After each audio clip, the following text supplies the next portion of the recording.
everybody, it's Kayla back again with another video. Today I'm going to be answering a subscriber question. He wanted me to talk about company politics and dealing with bad personalities. I'm guessing he's meaning this as far as working in finance. So start off, company politics and finance. You know, politics is definitely a thing in the world of finance, just as it is in every other industry out there. You are going to face a lot of politics. It's just the way that the world works. Why is there government? Why is politics a thing that rules our entire lives? If you're wondering how much politics plays a part in you getting promoted, your career advancing, it really depends on where you work, what kind of programs they have set in place, what your actual role is. If you're a financial analyst, for example, in high finance, then usually there are programs where you do 2 to 3 years as an analyst, then you do 2 to 3 years as an associate, and then you keep on climbing the corporate ladder however long that may take you, if you ever continue to keep climbing that ladder. Being a financial analyst in a corporate finance role, things can be a little bit different there. You could be a financial analyst your whole entire career, and you might just be called like financial analyst 1, financial analyst 2, financial analyst 3. Then you might be promoted to senior financial analyst. You might get a title after that like financial analyst manager. Really depends, once again, company to company. For the corporate financial analyst, I think definitely politics is involved there. How much you impress your managers or whoever's in the department that you work for. Who you're friends with could definitely play a part in how quickly you rise in a more corporate finance position. There's politics in accounting, there's politics in an auditing job, and sometimes it's not even just politics of you versus your direct bosses. Sometimes it can be your department versus another department trying to get more funding for your department for things like projects that you're going to be working on, and salary increases, bonuses. You know, politics definitely plays a part there. You know, there was times where I wish my voice was heard more, but once again, due to where I was on the totem pole, that was not the case. I had one particular boss who had his son become a financial analyst, and you know, there were times where I felt that the son was heard more than I was, and you know, that's due to politics, due to who this guy was the son of. You might find yourself in situations like that where you don't really have a say, you don't have that pull at this exact moment. And if you like what you do, then I would tell you, you know, you have to weigh it out. You have to play the game of politics and learning how to climb that ladder, being strategic, being patient, because sometimes a lot of these things have to do with waiting it out, waiting for things to play out in your favor. You know, for people who are getting ready to start their careers, I would tell you not to stress too much over the politics that you will encounter in your career. I would just take it as a day-by-day thing and try and do calculated moves into making yourself look like a true asset for whoever you're working for.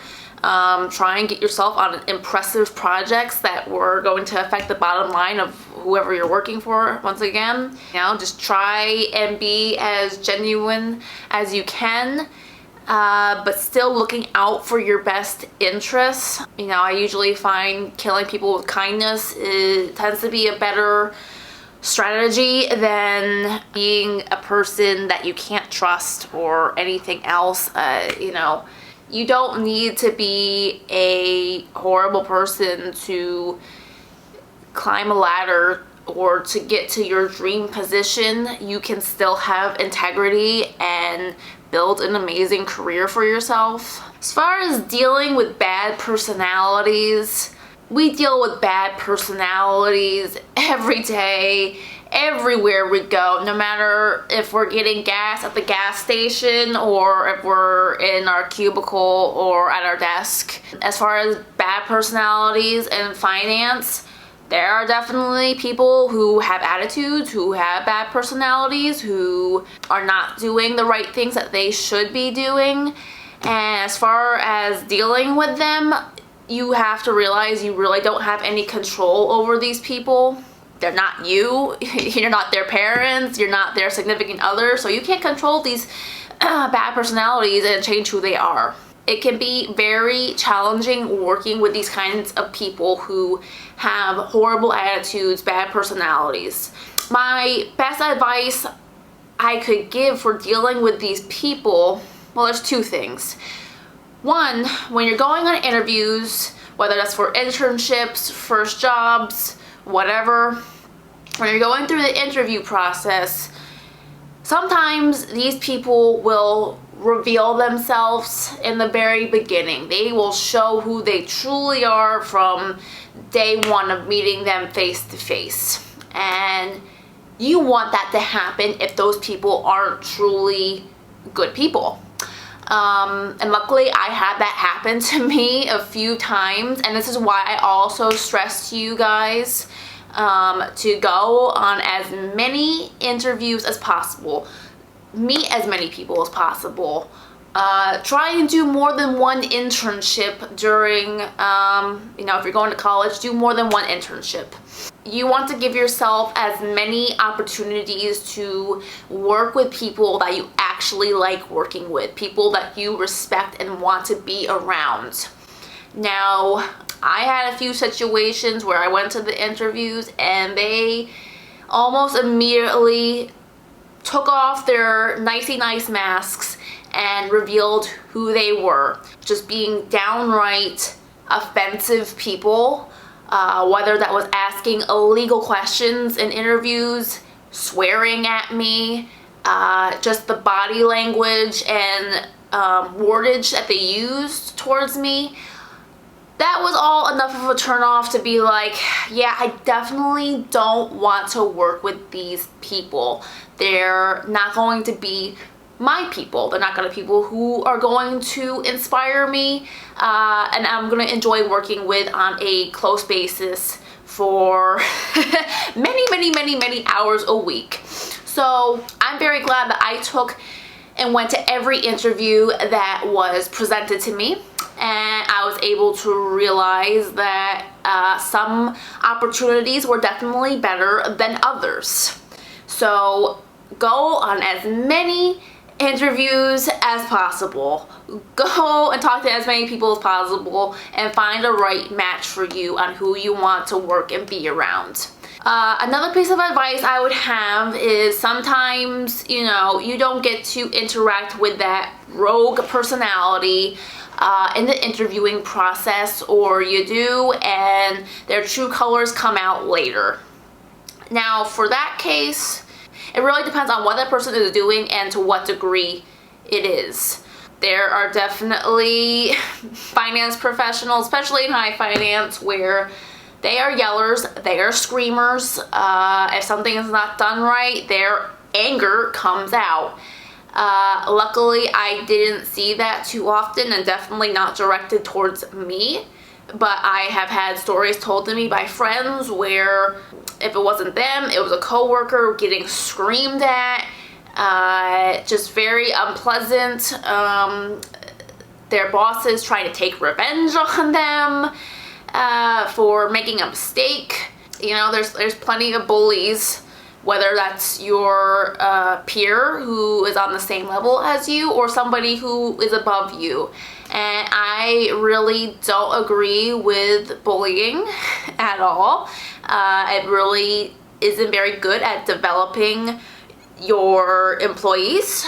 If anything, it's going to create tension and lack of confidence in your employees. In those cases, if you're being treated borderline abusively or abusively, it's really going to depend on how big your company is that you're working at and what their HR department is like. Smaller companies, this is going to be harder to deal with because usually that person who is being borderline abusive towards you has more authority in the business, so it really depends on the integrity of the other people in the company that you're working for and how they're going to deal with it. Now, for big companies, HR should probably be able to handle it, depending on who is treating you badly, who the bad personality is. Does it always work out? No, it does not. And I would tell you to kind of try and read your situation, unfortunately, before going to HR or trying to complain about these bad personalities. I would tell you to try and get an exit strategy for yourself, of another firm to go to, a different business to work for, because just it's the way the world is, and the world is not fair.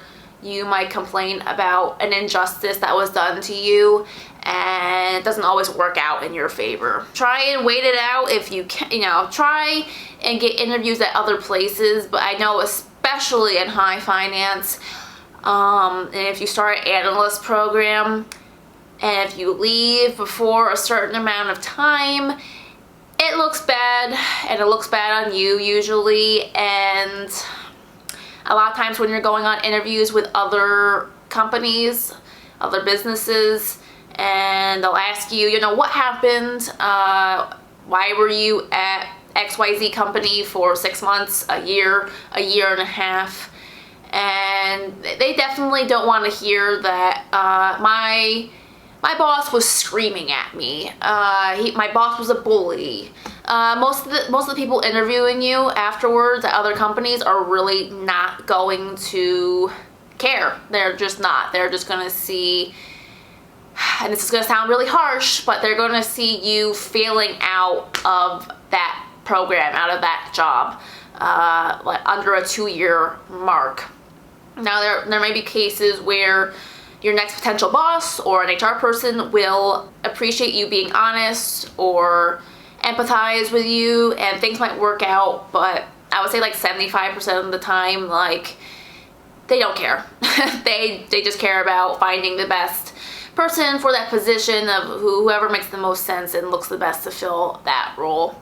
And I mean, even having your own business and being an entrepreneur, you deal with bad personalities, and the difference with that is that you're able to fire your clients if it's not working out for you, which is really a good plus. I've had to fire a few of my clients due to various reasons, and it's definitely a smoother thing than trying to find a completely different job if things aren't working out at whatever job and position that you're working at. So you will deal with bad personalities every day of your life, no matter what. You just have to try and surround yourself with positivity and try and give yourself more leverage in every single position that you get into, whether you're in finance, whether you're not in finance, and being able to make a name for yourself. By having that leverage, you're going to have more control over your life, who is around you, what kind of energy those people are bringing. So I hope that this video answered those questions, and if they did, be sure to give this video a like and go ahead and share this video wherever you want to across the internet. If you're not already subscribed to this channel, be sure to hit that subscribe button. If you have any comments or questions, be sure to leave them down below. I will get back to you. And until next time, I hope you have a great day, and I'll see you around in another one of my videos. Bye!